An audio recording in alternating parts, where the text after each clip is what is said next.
नमस्कार मित्रों। आज कुछ बात हो जाए। कैसे हैं आप लोग? उम्मीद करती हूँ कि इस भरी गर्मी के मौसम में आप सब अपना ध्यान रखते होंगे और स्वस्थ होंगे। एक कहानी पढ़ी मैंने कुछ दिन पहले। काफ़ी दिनों से उस पर चर्चा करने का मन हो रहा था। कहानी का शीर्षक था संस्कार। एक माता पिता और एक पुत्र, तीन ही लोग थे परिवार में। बेटा बड़ा हुआ, पढ़ लिख कर नौकरी करने लगा। फिर उसका विवाह हुआ। समय अनुसार पत्नी आई। वो लड़की भी कामकाजी थी, बैंक में ऑफिसर थी। और एक आध 2 साल के बाद उसका प्रमोशन हुआ। बहुत ही मेहनती थी, घर के भी सारे काम संभाल लिए उसने। जाते समय दोनों माता पिता के पैर छूते और आशीर्वाद लेते। नौकरी में जाते समय बहुत ही संस्कारित परिवार। सब कुछ बहुत अच्छा चल रहा था, बहुत ही अच्छा। खुश थे सब लोग, बच्चे भी खुश थे, माता पिता भी खुश थे। लगभग 3-4 सालों के बाद पत्नी का देहांत हो गया। माता जी का भी एक छोटी सी बीमारी में, और वो स्वर्गवासी हो गई। सारा काम, घर की पूरी जवाबदारी बहू के ऊपर अकेले आ गई। अब इस तरह से परिवार की गाड़ी, थोड़ा काम का बोझ बढ़ जाने के कारण समय पर ऑफिस पहुंचने की जल्दी, वो जो दोनों बच्चे आशीर्वाद लेकर जाते थे, धीरे धीरे ये क्रम टूटने लगा। पत्नी ने मृत्युशैया पर अपने पति से एक वादा लिया था, जब भी बच्चे घर से बाहर जाएं, अपनी ओर से और मेरी ओर से भी उन्हें भरपूर आशीर्वाद देना। बच्चे तरक्की करें, स्वस्थ रहें, खुशहाल रहें। मैं भी यही चाहूँगी, जहाँ भी रहूँगी। तुम भी हमेशा अपने पूरे जीवन में उन्हें आशीर्वाद से भरपूर रखना। अब क्रम बदला। आशीष लेकर जाने का जो नियम था वो बदलने लगा। ससुर जी ने सोचा, कैसे आशीर्वाद दूँ जाते समय? बहू बेटा तो अब मिलकर नहीं जाते। तो उन्होंने एक बहाना निकाला, और जैसे ही बहू ऑफिस को निकलने लगती, वे आवाज़ देती और कहते कि बहू, थोड़ा मेरा चश्मा साफ़ करके जाओ बेटा। बहू झल्ला जाती, फिर भी करती, चश्मा साफ़ करती। और जैसे ही वो चश्मा रखने के लिए झुकती, ससुर जी उसके सिर पर हाथ रखकर आशीर्वाद देते। बेटे बहू की अलग अलग गाड़ियाँ हो गई। बेटा पहले निकल जाता था, बहू बाद में जाती थी। थोड़ा घर के काम संभालने में उसे थोड़ा समय लग जाता था। ये रोज़ का क्रम था। पहले नहीं बोलते थे। जैसे ही वो ऑफिस जाने के लिए पूरी तरह तैयार होकर बाहर निकलती, ससुर जी पीछे से आवाज़ देते, बेटा मेरा चश्मा साफ़ कर दो, फिर जाना। बहू आती, टेबल से चश्मा उठाती, साफ़ करती, और झुककर जैसे ही वो चश्मा रखती, चुपचाप से ससुर जी उसके सिर पर हाथ रखकर उसे भरपूर आशीर्वाद दे देते। क्रम चलता रहा। वृद्ध थे काफ़ी, अकेले रहते थे घर में। बाग बगीचे का शौक़ था, थोड़ा बगीचे में बैठ जाते थे, हरे भरे पेड़ों के बीच डायरी लिखते थे। डायरी लिखने का नियम था उनका, और इस तरह से वो अपना जीवन काट रहे थे। फिर समय चक्र बदला और लिख दिया था उन्होंने, मेरे जीवन काल तक मेरी डायरी ना पढ़ी जाए। तो कोई नहीं छूता था, बेटा बहू थे बड़े बड़े, वो अपने काम में व्यस्त रहते थे। और एक दिन ससुर जी का भी स्वर्गवास हो गया। अब बेटा बहू अकेले थे, दोनों आते, अपना अपना काम करते, खाना बनता, खाना खाते और अपने अपने काम में व्यस्त हो जाते। इस तरह से ज़िंदगी चलती रही। एक बार दीपावली की सफाई में 1-2 साल के बाद वो डायरी बहू के हाथ लगी और उस डायरी के पन्नों को पलटते पलटते एक पेज पर आकर वो रुकी और हिचकियों से लगकर रोने लगी। बहुत रोई, बहुत रोई।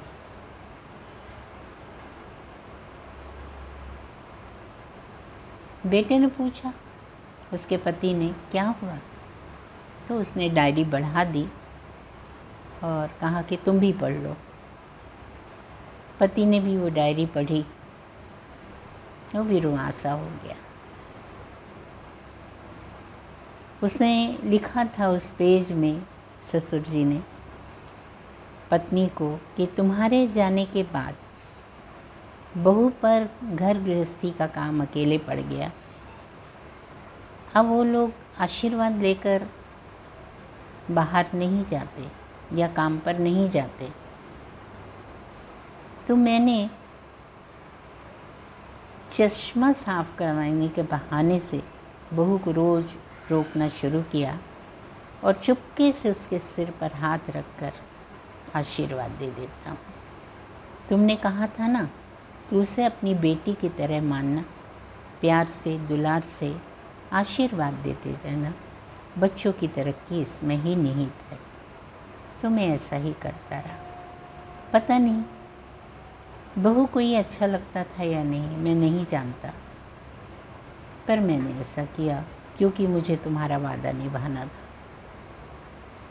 बहू बेटे को बहुत दुख हुआ, बहुत दुख हुआ। बड़ों के मन की जो प्रीत है, जो दुलार है बच्चों के लिए, फूट फूट कर भरा था सास ससुर में। पर समय बीत चुका था। बहू को बहुत पछतावा हुआ। इसके बाद से वो जब भी ऑफिस जाती, चश्मा साफ करके रखती उसी टेबल पर, झुककर जहाँ ससुर जी बैठते थे उस कुर्सी को झुककर प्रणाम करती और फिर निकलती, ऐसा मानते हुए कि आज भी स्वर्गीय पिता का आशीर्वाद, ससुर जी का आशीर्वाद उसे प्राप्त हो रहा है। बहुत अच्छी लगी ये कहानी मुझे पढ़कर, बहुत अच्छी। हमारे हिंदू संस्कारों में ये परंपरा रही। आज बहुत बदलाव है, धीरे धीरे कार्य की अधिकता, बच्चों की व्यस्तता और कुछ नए ज़माने की रफ्तार जिंदगी को बदल चुकी है। खैर, कहानी छोटी सी है। आज ये जो कहानी मैंने आपको सुनाई, आपको भी अच्छी लगी होगी। हम में से कितने लोग ऐसे हैं, सच बताना, कि आज भी घर से निकलते समय अपने माता पिता के या सास ससुर के पैर छूकर घर से बाहर निकलते हैं, उनका आशीर्वाद लेकर बाहर निकलते हैं। यदि ऐसा नहीं करते तो क्या सचमुच हम कुछ खो रहे हैं, भूल रहे हैं? क्या हम कुछ पाने से कमी रह जा रही है क्या? बाल्यावस्था से ही छोटे बच्चों में ये संस्कार डाले जाते हैं। आज मेरा ग्रैंडसन बाहर जा रहा था और मेरी बहू, उन्होंने जाते हुए पैर छुए तो मुझे ये कहानी रिमाइंड हुई, पुनः याद आई, और मैंने कहा चलो आज आप लोगों से बात करते हैं। अपने बच्चों को संस्कार डालें, अच्छा लगेगा उन्हें भी, आपको भी। बुजुर्ग जब हो जाते हैं माता पिता, तो नई पीढ़ी जो रहती है उससे एक दूरी बन जाती है, क्योंकि उनके पास व्यस्तता के कारण समय नहीं रहता, और बुजुर्गों के कारण चूँकि उनका काम समाप्त हो जाता है, जॉब समाप्त हो जाता है, तो समय ही समय। ऐसे समय में वो बहुत अकेलापन अनुभव करने लगते हैं।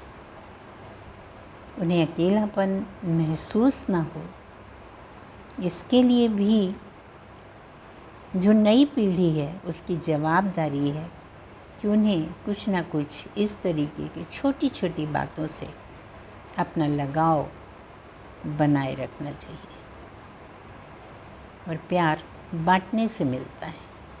जितना अधिक हम प्यार बुजुर्गों को करेंगे, उतना ही उनके स्नेह के पात्र बनेंगे। उनके पास देने के लिए आशीर्वाद के अलावा और कुछ नहीं रह जाता। वो संपत्ति जो अर्जित करते हैं, अंततः वो आपकी होती है, पर उनका आशीष एक सीमा तक ही मिलता है, उनके जीवन काल तक। इसमें कमी ना होने दें। अच्छा लगता है।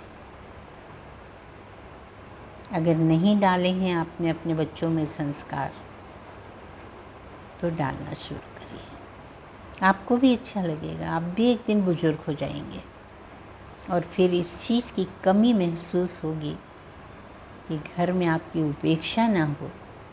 कोई घर से बाहर जा रहा है तो आपसे मिलकर जाए, आपका आशीर्वाद लेकर जाए।